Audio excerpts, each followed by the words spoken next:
Hello everyone, स्वागत है eureka classes के अंदर। आज अपन अपनी क्लास के अंदर एक इम्पोर्टेंट टॉपिक के बारे में डिस्कशन करेंगे और वो टॉपिक होने वाला है अपना लीवर, जिसको हम हिंदी में यकृत बोलते हैं, उर्दू में इसको हमें जिगर के नाम से जानते हैं और कुछ लोग इसे कलेजा के नाम से जानते हैं। तो लीवर के बारे में, बॉडी के अंदर जितने भी इम्पोर्टेंट फंक्शन होते हैं, इसके स्ट्रक्चर के बारे में आज अपन जानकारी लेने वाले हैं। सबसे पहले अपन इसकी बात करते हैं तो बायोलॉजी की ऐसी ब्रांच जिसके अंतर्गत अपन लीवर की स्टडी करते हैं उसको हम बोलते हैं हिपेटोलॉजी। पहला क्वेश्चन तो अपना ये हो गया कि बायो की ऐसी कौन सी ब्रांच है जिसके अंदर अपन पर्टिकुलर लीवर की स्टडी करते हैं, उसको बोलते हैं हिपेटोलॉजी। अब हिपेटोलॉजी बोलने के पीछे वजह क्या है? क्योंकि लीवर के पास में जो भी सेल्स होती है उन सेल्स को हम बोलते हैं हिपेटिक सेल्स, या फिर इनको बोलते हैं कुपर सेल्स। मतलब लीवर के अंदर जो सेल्स होती है उनको हम बोलते हैं हिपेटिक सेल्स।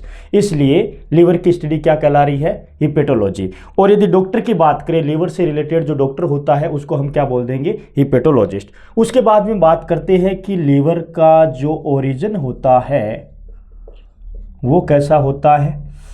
वो होता है एंडोडर्मल। लीवर का ओरिजिन कैसा होता है? एंडोडर्म से। उसके बाद में largest organ in human body,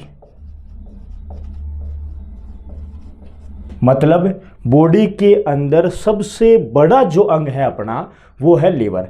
एक होता है बॉडी का सबसे बड़ा, मतलब शरीर का सबसे बड़ा अंग कौन सा है, और एक दूसरा क्वेश्चन बनता है शरीर में सबसे बड़ा अंग कौन सा है। तो शरीर का सबसे बड़ा ऑर्गन होता है वो तो होती है हमारी स्किन, और शरीर के अंदर की बात कर रहा है तो वो अपना जो लार्जेस्ट ऑर्गन होता है वो होता है लीवर। तो ये कितना बड़ा होता होगा? इसका वेट क्या ही होता होगा? तो इसका वेट जो होता है वो होता है 1.2 से 1.5 kg, मतलब लगभग 1 से 1.5 किलोग्राम की ये लीवर होती है। उसके बाद में अपन बात करें इसके लोकेशन की। ज़्यादातर कन्फ्यूजन ये रहता है कि लीवर होती कहाँ पे अपने।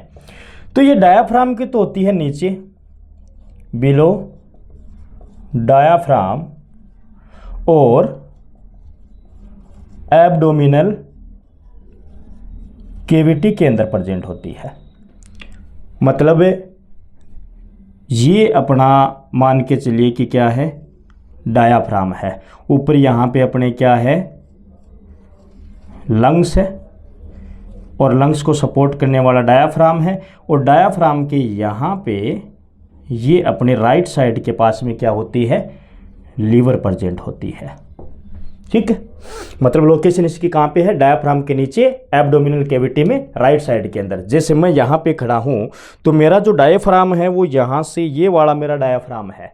अब लीवर की बात करें तो लीवर मेरे इस साइड में है कि इस साइड में है? तो राइट साइड के अंदर अपन फील कर सकते हैं कि यहाँ पे ये अपनी लीवर प्रेजेंट होती है। उसके बाद में अपन बात करते हैं largest gland in human body. Largest gland in human body. Normally अपन जब एंडोक्राइन ग्लैंड अपन ने पढ़ी है तो उसमें हमने देखा है कि जो लार्जेस्ट एंडोक्राइन ग्लैंड होती है वो तो अपनी कौन सी होती है? थायराइड ग्लैंड होती है। लेकिन डायरेक्ट ऐसा क्वेश्चन पूछा जाता है कि largest gland in human body, तो अपन क्या आंसर करने वाले हैं? लीवर का आंसर करने वाले हैं। और इसमें अपन ये भी लिख देंगे कि लार्जेस्ट ग्लैंड तो है लेकिन ये एक्सोक्राइन ग्लैंड होती है, एंडोक्राइन ग्लैंड नहीं होती है। और ये एक प्रकार की डाइजेस्टिव ग्लैंड होती है, डाइजेस्टिव ग्लैंड होती है, जो कि डाइजेस्टिव एंजाइम को रिलीज करेगी, डाइजेस्टिव एंजाइम को रिलीज करने वाली है। उसके बाद में लीवर की खास बात जो होती है, highest regeneration capacity, highest cell division capacity. अब इसको नॉर्मली समझते हैं। बॉडी के अंदर एकमात्र ऐसा ऑर्गन है जिसके पास में सबसे ज़्यादा रीजनरेशन की कैपेसिटी होती है। अब रीजनरेशन का मतलब क्या होता है कि एक बार सेल डैमेज होने के बाद में कितनी जल्दी वो रिकवर हो पाती है। जैसे एक अपना बॉडी का ऑर्गन है, अपन बात करें नर्वस सिस्टम में ब्रेन की, तो ब्रेन के पास में सबसे कम रीजनरेशन की कैपेसिटी होती है। यदि वहाँ पे कोई सेल डैमेज हो जाती है तो वो जल्दी से रीजनरेट नहीं कर पाती है।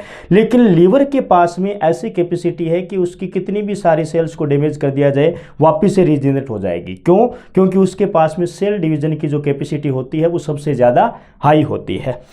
उसके बाद में अपन बात करेंगे लीवर के फंक्शन की। ये नॉर्मल बेसिक बातें होगी। अब अपन बात करेंगे कि लीवर क्या क्या फंक्शन करती है अपनी बॉडी के अंदर, वो वाली बात करेंगे।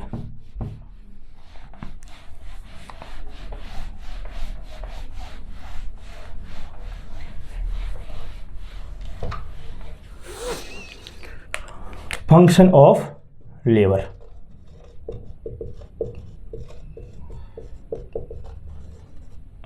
बहुत सारे फंक्शन आज अपन देखने वाले हैं कि लीवर का क्या इंपॉर्टेंट रोल होता है अपनी बॉडी के अंदर।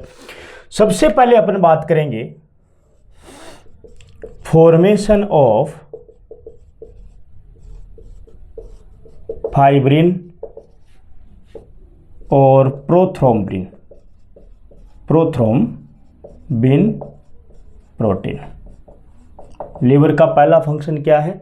अपनी बॉडी के अंदर फाइब्रिन और प्रोथ्रोम्बिन नाम की जो प्रोटीन होती है उनका फॉर्मेशन करना।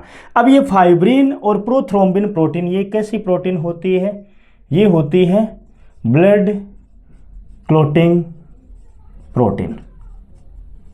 ब्लड की क्लॉटिंग करवाने वाली प्रोटीन, जो कि कौन बनाता है? लीवर बनाता है। उसके बाद में सेकंड फंक्शन अपन देखते हैं formation of heparin and albumin. ये क्या करवाते हैं? ये ब्लड क्लॉटिंग को स्टॉप करवाते हैं। हिपेरिन क्या करवाता है? हिपेरिन एक ऐसा पदार्थ होता है जो कि बॉडी के अंदर ब्लड की क्लॉटिंग को रोकता है।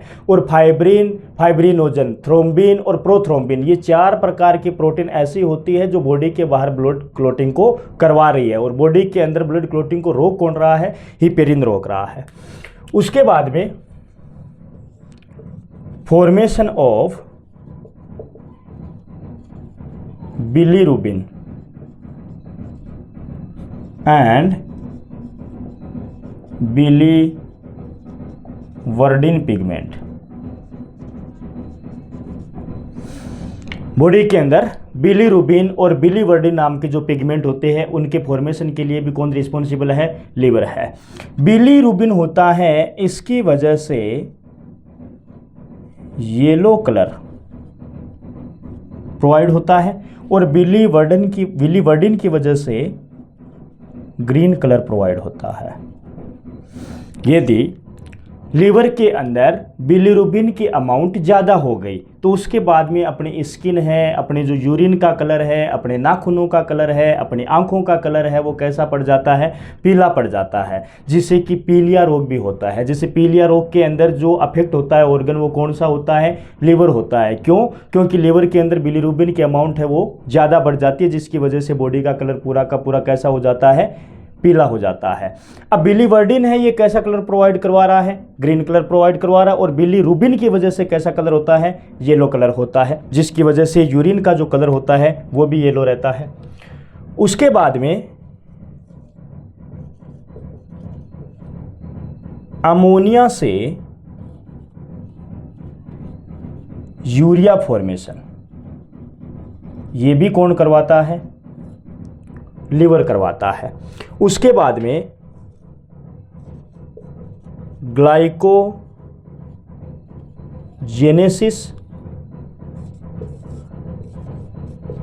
ग्लाइकोजिनोलाइसिस और ग्लूकोनियोजेनेसिस,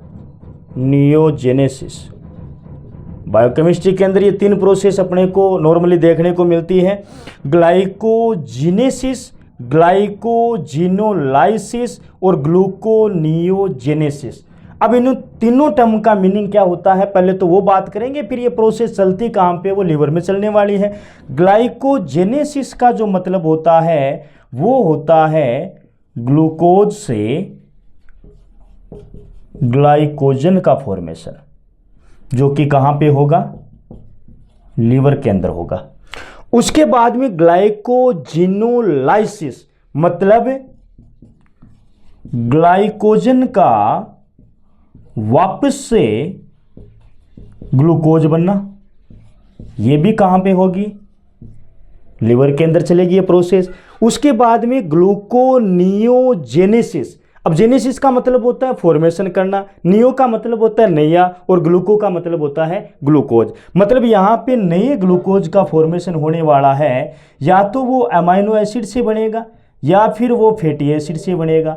अमाइनो एसिड या फैटी एसिड से जो नया ग्लूकोज बनता है उस प्रोसेस को हम क्या नाम देते हैं, ग्लूकोनियोजेनेसिस। और ये प्रोसेस भी कहाँ पे चलती है अपनी बॉडी के अंदर, लिवर के अंदर चलती है।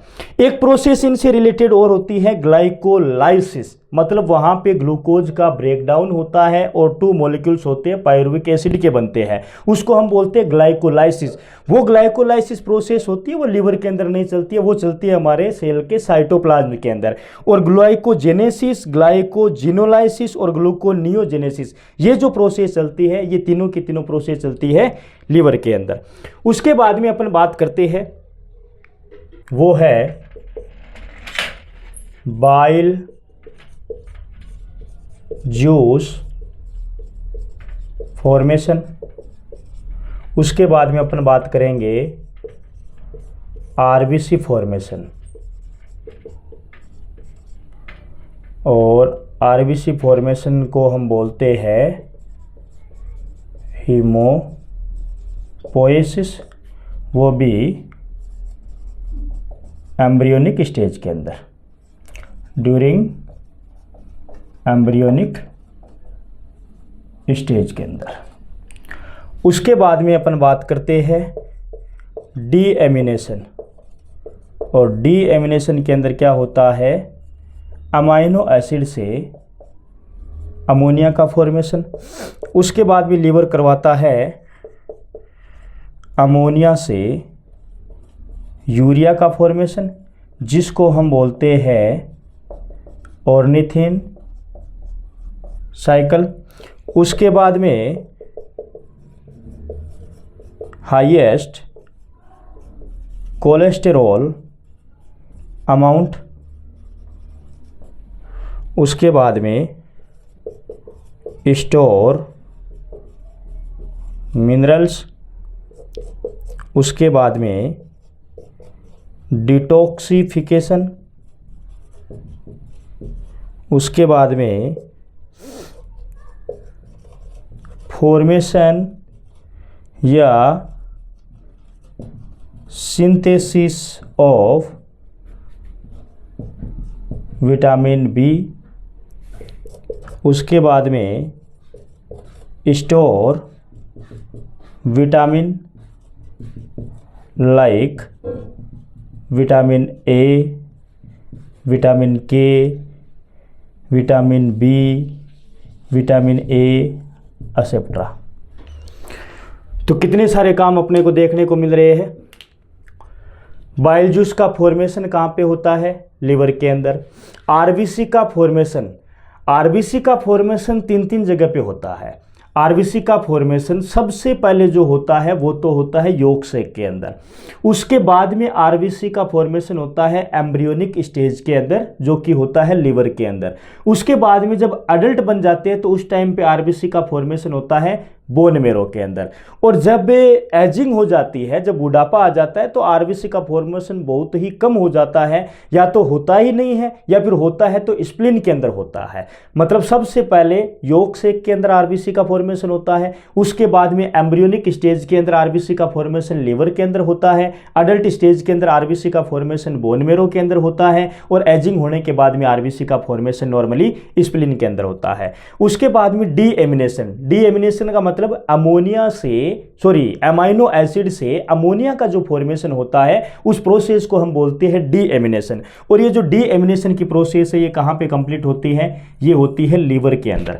उसके बाद में अमोनिया से जो यूरिया का फॉर्मेशन होता है, नॉर्मली अपन ये देखते हैं कि अपने को लगता है कि यूरिया का फॉर्मेशन किडनी के अंदर होता है, जबकि किडनी यूरिया को रिलीज करवा रही है, ना कि फॉर्मेशन करवा रही है। किडनी के पास में जो अमोनिया होता है, वो अमोनिया जाता है लीवर के पास में, और लीवर उस अमोनिया से यूरिया में कन्वर्ट करके वापस से किडनी को दे देता है, फिर किडनी के द्वारा रिलीज किया जाता है। और इस साइकिल को हम जानते हैं ऑर्निथिन साइकिल के नाम से। तो ऑर्निथिन साइकिल की प्रोसेस है वो कहां पे कंप्लीट होती है? वो हमारे लीवर के अंदर होती है। उसके बाद में अपन बात करें कि कोलेस्ट्रॉल की सबसे ज्यादा जो हाई अमाउंट मिलती है अपने को, वो भी कहां पे मिलती है? लीवर के अंदर मिलती है। उसके बाद में जितने भी लगभग जो बॉडी के अंदर मिनरल्स होते हैं, वो स्टोर कहां पे रहते हैं? अपने लीवर स्टोर करके रखती है। उसके बाद में डिटॉक्सिफिकेशन, जो भी हम टॉक्सिक मटेरियल को अपनी बॉडी के अंदर लेते हैं, उनको नॉन टॉक्सिक के अंदर वापस से कन्वर्ट करके देती है। जैसे मान लो कोई पॉइजन अपनी बॉडी के अंदर गया, वो है टॉक्सिक,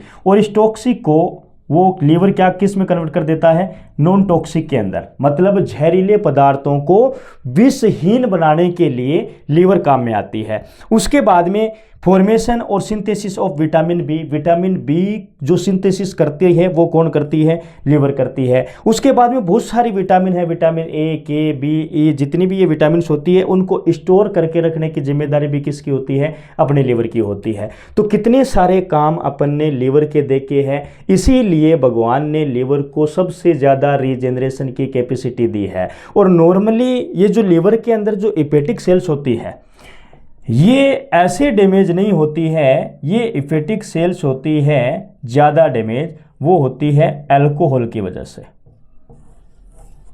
अल्कोहल की वजह से हेपेटिक सेल्स डैमेज होती है, और धीरे धीरे करके हेपेटिक सेल्स डैमेज हो जाती है, तब जाकर के लीवर को नुकसान होता है। बाकी नॉर्मल कंडीशन के अंदर लीवर की जो सेल्स होती है वो डैमेज नहीं होती है। इसलिए बोलते हैं कि ज़्यादा शराब पीने वालों की लीवर खराब होती है। और ज़्यादा अल्कोहल लेने से होता क्या है?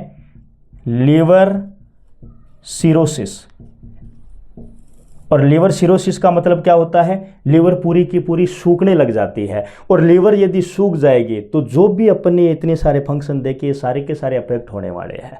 ठीक है, तो ये सिंपल बातें थी अपने लीवर के बारे में। Thank you.